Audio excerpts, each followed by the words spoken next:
പവിത്രത്തിൽ നമുക്ക് കാണാനായിട്ട് കഴിയുന്നത് വിക്രവും വേദയും അങ്ങനെ ഗീവർഗീസ് ചേട്ടൻ്റെ വീട്ടിൽ അഭയവുമായി എത്തിച്ചേരുന്ന ഒരു കാഴ്ചയാണ്.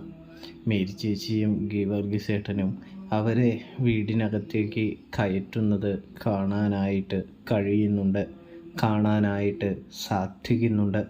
ഇതേ സമയമാണെങ്കിൽ ഗീവർഗീസ് ചേട്ടനും മേരി ചേച്ചിയും വിക്രത്തോടും വേദയോടുമായിട്ട് ചോദിക്കുന്നുണ്ട്, എന്താ നിങ്ങൾ ഈ രാത്രിയിൽ എന്താ ഇങ്ങനെ ഓടിക്കതച്ച് വന്നിരിക്കുന്നത്? എന്താണ് നിങ്ങളുടെ പ്രശ്നം? എന്താണ് നിങ്ങൾക്ക് പറ്റിയത്? ആരാണ് നിങ്ങളുടെ പിന്നിലുള്ളത് എന്ന തരത്തിലുള്ള പലവിധ ചോദ്യങ്ങൾ ഗീവർഗീസ് ചേട്ടൻ ചോദിക്കുമ്പോൾ ഗീവർഗീസ് ചേട്ടാ കുറച്ച് കാര്യങ്ങൾ പറയാനുണ്ട് എന്ന് പറഞ്ഞുകൊണ്ട് തന്നെ വിക്രം തുടരുന്ന ഒരു കാഴ്ച.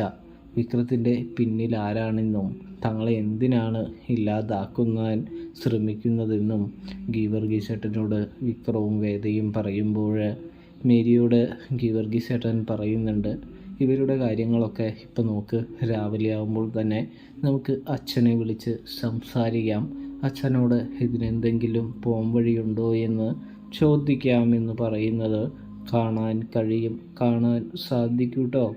അങ്ങനെ നേരം വെളുക്കുന്നതാണ് നമുക്ക് കാണാനായിട്ട് കഴിയുക. നേരം വെളുത്ത് കഴിയുമ്പോൾ നമ്മുടെ ഗീവർഗീസ് ചേട്ടനും മേരി ചേച്ചിയും കൂടി അച്ഛനെ കാണാനായിട്ട് പോകുന്നുണ്ട്. ഇവിടെയാണെങ്കിൽ ശ്രീകാന്തും അമ്മായി അച്ഛനും ജോബിയും മറ്റു ഗുണ്ടകളും ഒക്കെ രാത്രി മുഴുവൻ അരിച്ചു പറക്കിയിട്ടും വിക്രത്തെയും വേദയും കാണുന്നില്ല. ഇതേ സമയമാണെങ്കിൽ നമ്മുടെ ജോബി പറയുന്നുണ്ട്, അവർ ചിലപ്പോൾ പള്ളിയിൽ കാണും എന്ന് പറയുന്നു.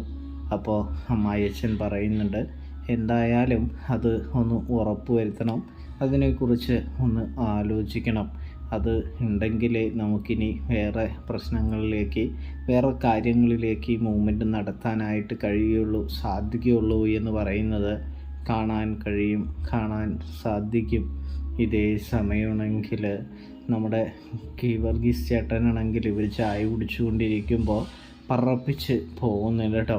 അപ്പോൾ ചായക്കടക്കാരനാണെങ്കിൽ പറയുന്നുണ്ട്, അതായത് ഇതെന്താ ആ പള്ളിയിലെ കപ്പിയാർ ഗീവർഗീസ് ഇത്ര പറപ്പിച്ച് പോകുന്നത്? ദിവസവും രാവിലെ ഇവിടെ വന്ന് ചായ കുടിക്കാറാണ് പതിവ്, ഇന്നിപ്പോൾ ചായയും കാര്യങ്ങളൊന്നും കുടിക്കുന്നില്ലല്ലോ, അപ്പോൾ എന്തോ ഒരു പ്രശ്നമുണ്ട് എന്ന് പറയുന്നു. അത് കേട്ട ജോബിക്ക് കാര്യം മനസ്സിലാകുന്നു. നമ്മൾ ഒരു സ്ഥലം കൂടി തപ്പാനുണ്ട് സാറേ എന്ന് പറഞ്ഞുകൊണ്ട് തന്നെ വേഗം തന്നെ ഗീവർഗീസിൻ്റെ വീട്ടിലേക്ക് പോകുന്നൊരു കാഴ്ച. ഇതേ സമയം അവരുടെ കുറുക്കന്മാരുടെ ചിരിയാണ് നമുക്ക് കാണാനായിട്ട് കഴിയുക, കാണാനായിട്ട് സാധിക്കുക.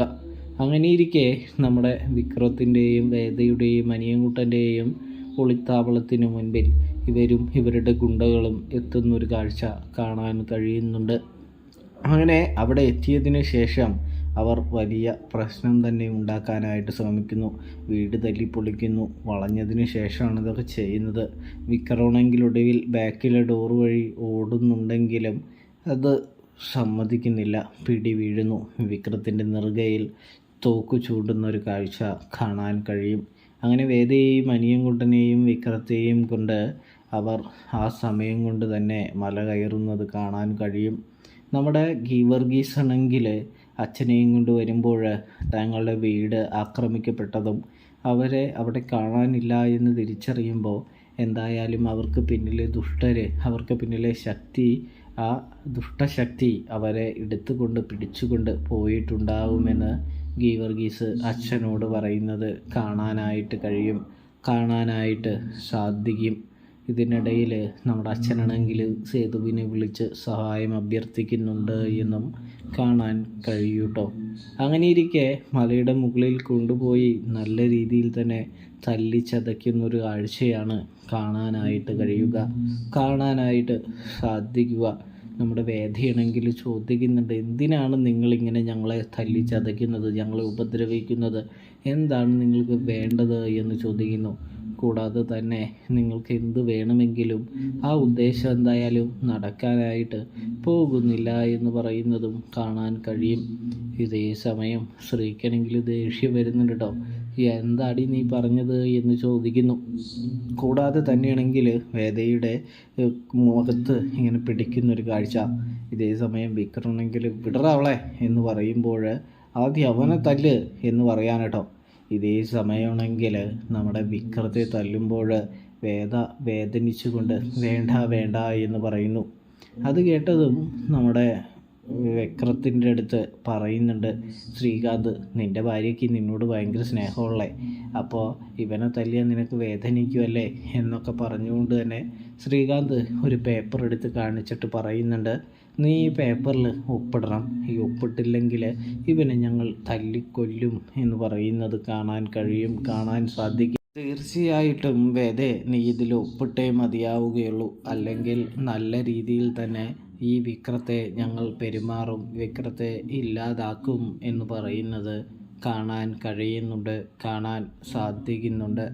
ഇതേ സമയമാണെങ്കിൽ നമ്മുടെ വേദയാണെങ്കിൽ ഒപ്പിടില്ല എന്നിങ്ങനെ പറയുമ്പോൾ വലിയ പ്രശ്നം തന്നെ ഉണ്ടാകുന്നുണ്ട്. കൂടാതെ തന്നെ ശ്രീകാന്ത് പറയുന്നുണ്ട്, അച്ഛൻ്റെയും മുത്തശ്ശൻ്റെയും ഇഷ്ടപ്രകാരം നിനക്കെല്ലാം എഴുതി വെച്ചപ്പോൾ അപ്പം ഞാൻ ആരായി? ഈ തെണ്ടിക്ക് ജനിക്കുന്ന കുഞ്ഞ് വീണ്ടും അവകാശിയായി മാറില്ലേ? അപ്പോൾ എനിക്ക് വല്ലതും കിട്ടോ എന്നിങ്ങനെ ശ്രീകാന്ത് ചോദിക്കുന്നൊരു കാഴ്ച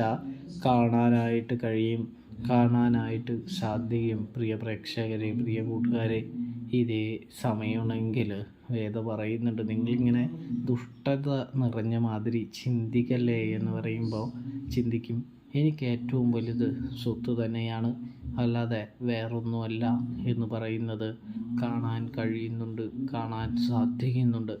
അതുകൊണ്ട് തന്നെ എനിക്ക് സ്വത്ത് വേണം, നീ ഇതിൽ ഒപ്പിട്ടേ മതിയാവുകയുള്ളൂ എന്ന് പറയുന്നതും കാണാൻ സാധിക്കും. വിക്രമാണെങ്കിൽ ഒപ്പിടരുതെന്ന് പറയുമ്പോൾ വിക്രത്തെ തല്ലിക്കൊണ്ടിരിക്കുന്നൊരു കാഴ്ച കാണാൻ കഴിയും. ഇത് ഒപ്പിട്ടതിന് ശേഷമേ നിങ്ങളിനി ജീവിച്ചിരിക്കണോ മരിക്കണമോ എന്നൊക്കെ തനിക്ക് തീരുമാനിക്കാനായിട്ട് കഴിയുകയുള്ളൂ എന്ന് പറയുന്നതും കാണാൻ കഴിയും. വിക്രത്തെയും അനിയൻകുട്ടനെയും ഒക്കെ നല്ല രീതിയിൽ തല്ലിച്ചതയ്ക്കുന്ന ഒരു കാഴ്ചയാണ് നമുക്ക് കാണാനായിട്ട് സാധിക്കുക. വളരെ സങ്കടകരമായ കാഴ്ചയാണ് പ്രിയ പ്രേക്ഷകരെ, പ്രിയ കൂട്ടുകാരെ. അപ്പോൾ നിങ്ങൾക്ക് റിവ്യൂവും കാര്യങ്ങളൊക്കെ ഇഷ്ടപ്പെട്ടാൽ ചാനൽ മറക്കാതെ സബ്സ്ക്രൈബ് ചെയ്ത് സപ്പോർട്ട് ചെയ്യാനായിട്ട് ശ്രദ്ധിക്കുക. തെറ്റുകുറ്റങ്ങളൊക്കെ ഉണ്ടെങ്കിൽ ഒന്ന് ക്ഷമിക്കാനായിട്ട് ശ്രദ്ധിക്കുക. വീഡിയോ ഫുള്ളായിട്ട് കാണാനായിട്ട് ശ്രദ്ധിക്കുക. അപ്പോൾ വീഡിയോ കണ്ട എല്ലാ പ്രേക്ഷകർക്കും, എല്ലാ കൂട്ടുകാർക്കും എല്ലാവർക്കും താങ്ക്സ് ഫോർ വാച്ചിങ്. നിങ്ങളുടെ അഭിപ്രായങ്ങൾ കമൻറ്റ് ബോക്സിൽ അറിയിക്കാനായിട്ടും പ്രത്യേകം ശ്രദ്ധിക്കണേ പ്രേക്ഷകരെ, കൂട്ടുകാരെ. അപ്പോൾ എല്ലാവർക്കും താങ്ക്സ് ഫോർ വാച്ചിങ്.